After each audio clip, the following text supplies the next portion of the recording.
Okay, so I've done it. I've made it halfway through the year, halfway towards my goal of practicing 25 hours a week or more for a whole year. Let's see how it's going.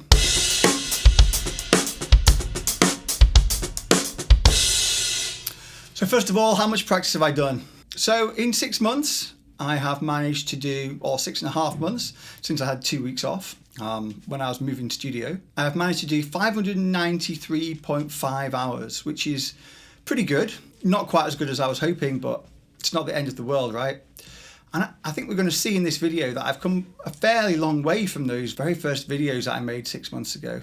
I'm really excited to see how much further I'm going to get. So what did I do last month? In the month of October, I did 92 hours, which I think is pretty good, pretty solid. I'd like to have had 100 at least, which is a shame, but the quality of my practice is getting better every single month as I understand more the process and how to use it best to my advantage. And when I recorded the drums for the video and compared it to my first month, 6 months ago, I realized just how far my playing's actually come. It's really quite a difference, and we'll get to see that in a little while. Another nice thing that started happening is that some of this vocabulary is coming out naturally in my playing, but in places where I've not practiced it. The other day, I was playing over just a jam track, and some of the inverted doubles course started to come out in triplet time.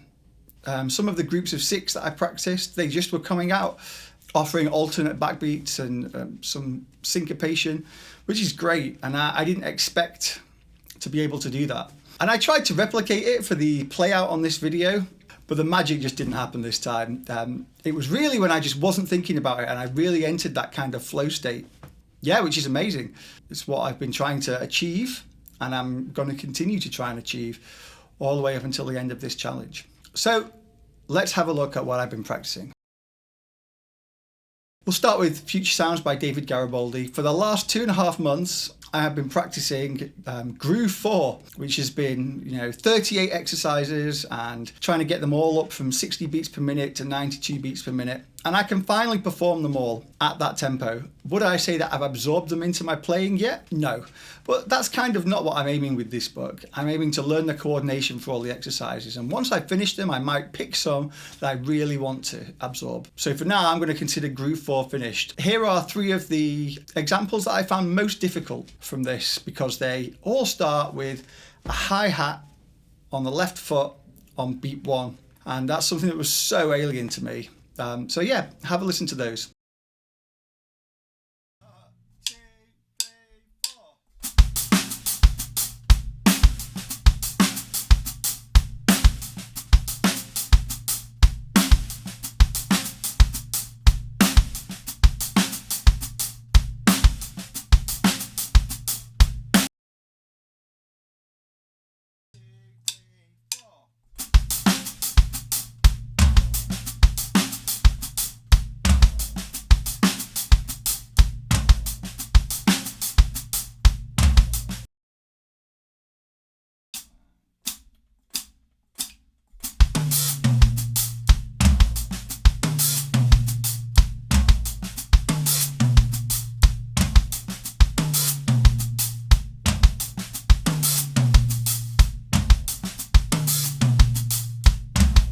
So yeah, they're sounding pretty smooth now, I think, and I'm ready to move on. Up next, we've got the JP Bouvet Paradiddles and Doubles course. Over the last few weeks, I think it's about 3 or 3.5 weeks that I've been doing this exercise, I've been studying the stuttering the para part. So before, in the last exercise, we got groups of 4 and groups of 2, and then groups of 6. So we're switching between paradiddles and paradiddle-diddles. So now I've been adding extra groups of singles at the beginning as accents. So a group of 2 or a group of 4 to make like bursts of 5 accents or 3 accents. Yeah, it's starting to sound pretty cool, but it's still all on the snare drum. I'm going to show you the first month, and then I'm going to show you an example of me playing this vocabulary as it is now. Bear in mind that this is not rehearsed, and as with all of the videos that I put forward in these episodes, they are done without warm-up. So it's just actually where I'm at in terms of what I'm able to play right now. All right, give these 2 a listen and see what you think.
So yeah, that's a huge difference, right? From what, 3 months ago, 4 months ago to now, how much my hands have come along.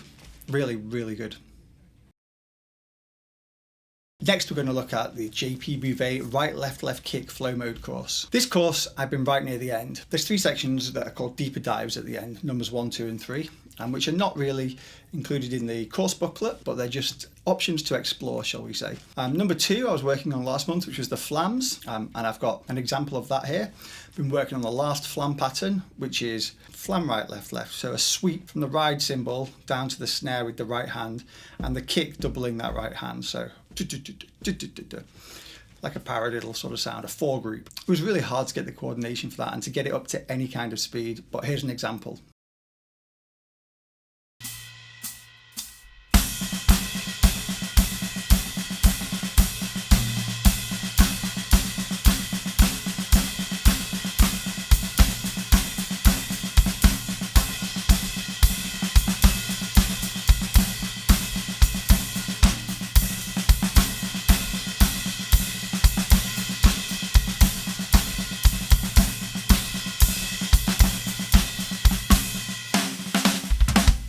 So you see, it sounds really cool, and I think that it's going to take a few months of playing that every day to make it really fluid and be able to just switch into it at any point. So that's the end of deeper dive number 2. Then I switched into deeper dive number 3, which was making all of this vocabulary into a groove. Now it turns out that that's really closely related to the inverted doubles course because it uses a lot of the same movements, right? So I did work on it along with this vocabulary this month, but moving forwards, I'm going to absorb that into the inverted doubles course. We'll talk about that later. Here's an example of this vocabulary in a groove.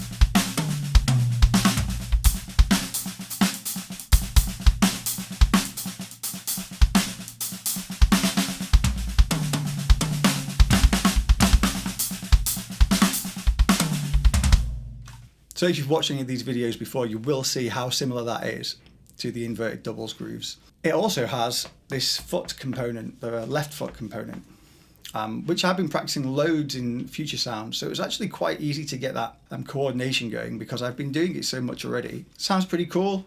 Again, needs shedding for a month or 2. Finally, we've got the whole vocabulary, which is fill and solo vocabulary. I'm going to have a crack at just playing that here now. It's not going to be perfect, there's no warm-up, I'm just going straight into it and we'll see what comes out.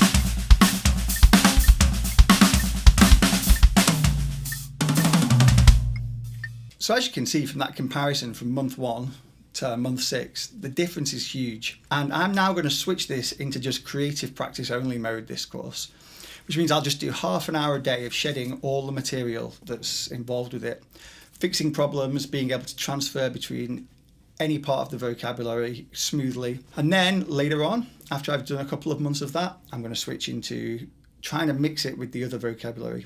And we'll see how that goes, hopefully to become fluid across all of this. So I'm not thinking about these vocabulary subsets anymore. I'm just playing. It's just becoming natural. Next, we're going to talk about the right-left kick course.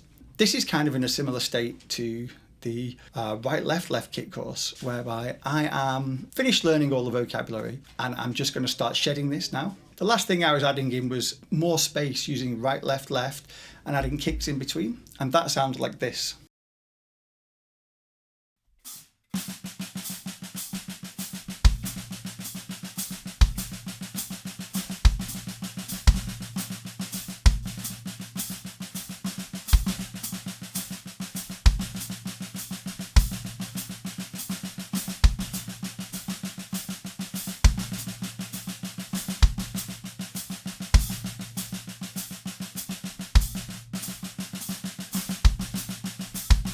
Finally, I'm just going to give you an example of all the vocabulary versus the first month.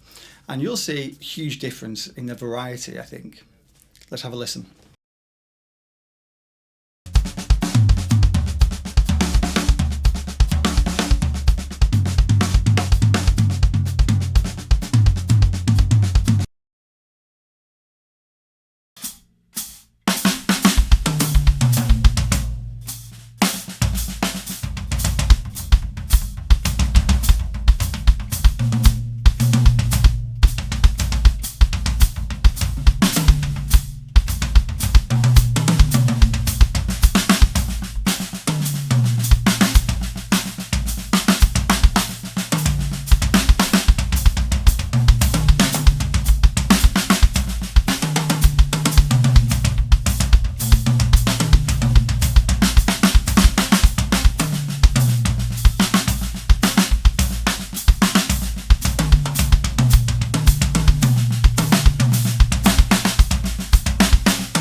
So yeah, like I said, loads more variety.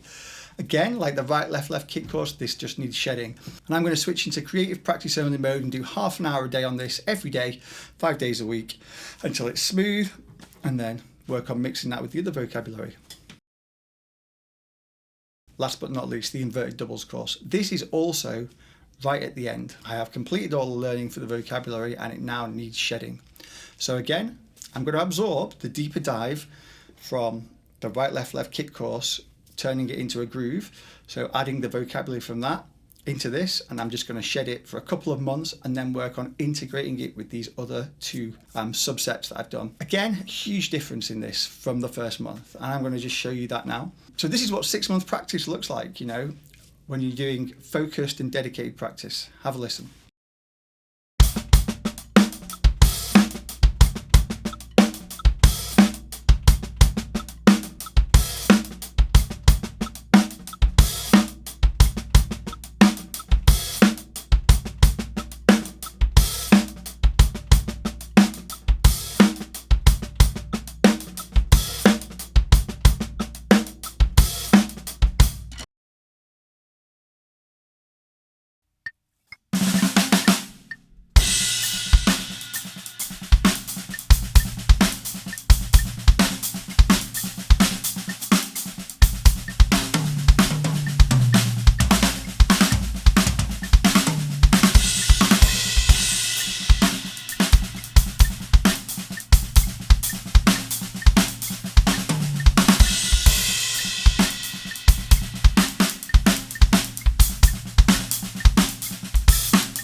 think you'll agree there's a huge difference there. It's pretty exciting to watch, actually.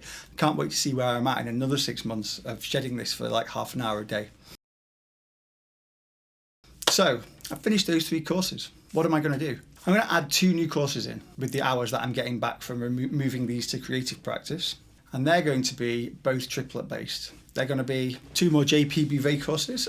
And that's going to be triplet flow grooves. So it's like a triplet version of the inverted doubles course in my mind, but with more variation. So I can have kind of an open flow in triplet time. Additionally, there'll be a triplet flow course for fills and chops, which is called Triplet Flow Course Building Blocks, which takes simple blocks and shows you variations on how to put them together to kind of open up your creativity. So yeah, that's what I'm going to be doing, an hour a day, 5 days a week on those. And hopefully I'm going to build some triplet vocabulary as well, which I think will be absolutely great. All right, that brings us to the end of this video and update. Here's the play out. The play out is in triplet time today. It is what I was messing with when that inverted doubles flow vocabulary started coming out, but I couldn't repeat the magic. Have a listen anyway. Once again, it's not rehearsed and it is first attempt, so no warm up. And catch you next month. See ya.